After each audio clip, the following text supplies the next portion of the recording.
Hey YouTube, we are back for day 22 of Anthony's 31 Days of Tarot challenge.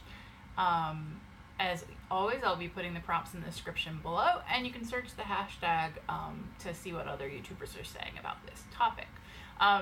So I want to actually start this one by saying I've so much enjoyed engaging with folks on YouTube in the challenge for this 31 Days of Tarot. I've found a number of channels that I didn't know about before. I've noticed some people coming to this channel and commenting, and it's great to engage with you. And then also getting to, there's several tarot YouTubers that I watch all the time, but I tend to be really bad at engaging with content on the internet, so I forget that comments are a thing that exists, and I just watch and sometimes like the videos, but I've tried to make an effort to actually say hello and be like, hey, I've been watching your channel for a while, and try to make connections through that. So yeah, just wanted to give a little shout out to everybody who's been participating and engaging, and I really hope that this will continue on past January.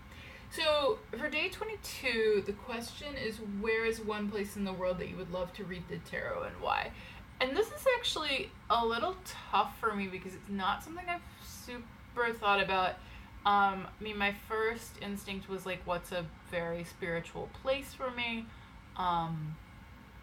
But I don't really want to read tarot outside. I'm trying to get more into being outside and being in nature, and I've definitely had some really good experiences with that. I'm even considering actually moving in a few years to a place that is less urban and or at least where nature is more accessible. I mean, urban landscapes are natural, but have natural elements. I don't mean to suggest that they don't, but more access to running water and plants and all that.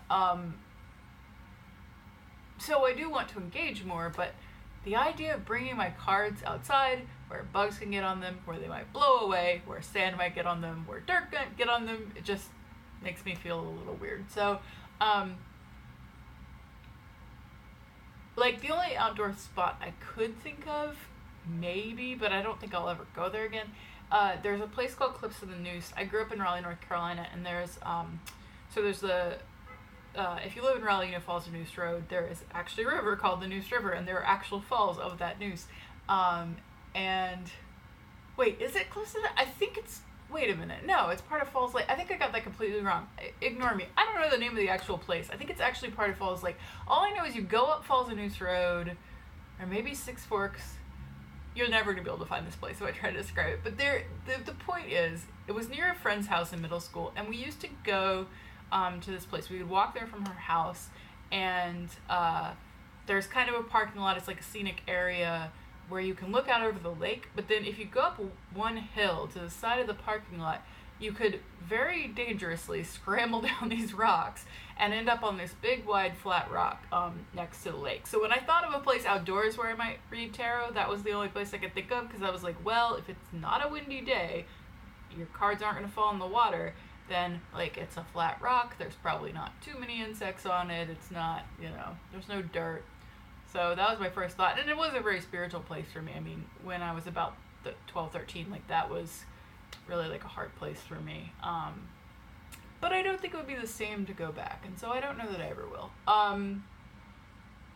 So more realistically, where I would like to read tarot, I would actually say less a physical place and more, I think I might enjoy the experience of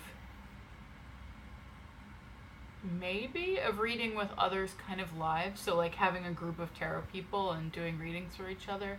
I'm kind of in an anxiety place with giving readings to others, though. A couple of the readings I've given recently to people who know tarot specifically have been kind of uncomfortable for me, because if the querent starts trying to read the cards themselves, I'm finding I don't have a ton of grace for, or I want to say your interpretation is obviously as valid as mine. But it can be hard, I think, when somebody is oh, actually, the cards you lay down make sense, but your interpretation is wrong, basically, or like isn't how I would interpret it. And like I know that the thing you should do in that circumstance probably is just like be like, hey, that's their stuff. Like maybe later they'll find out that yours is right and they'll laugh about it. Like either way, it's not your problem. It's okay. But it makes me want to read less, I guess, for people who are familiar with tarot, because it is like, it can be a little like fragile. I don't know, uncomfortable. So in theory, I would like the idea of reading in a group setting and swapping readings, but I think not anytime soon. That's how I'm going to answer that question. So I sort of answered the question. But anyway, yeah, if you enjoy this kind of content, don't forget to like and subscribe, because I am doing one prompt per day for the whole month of January.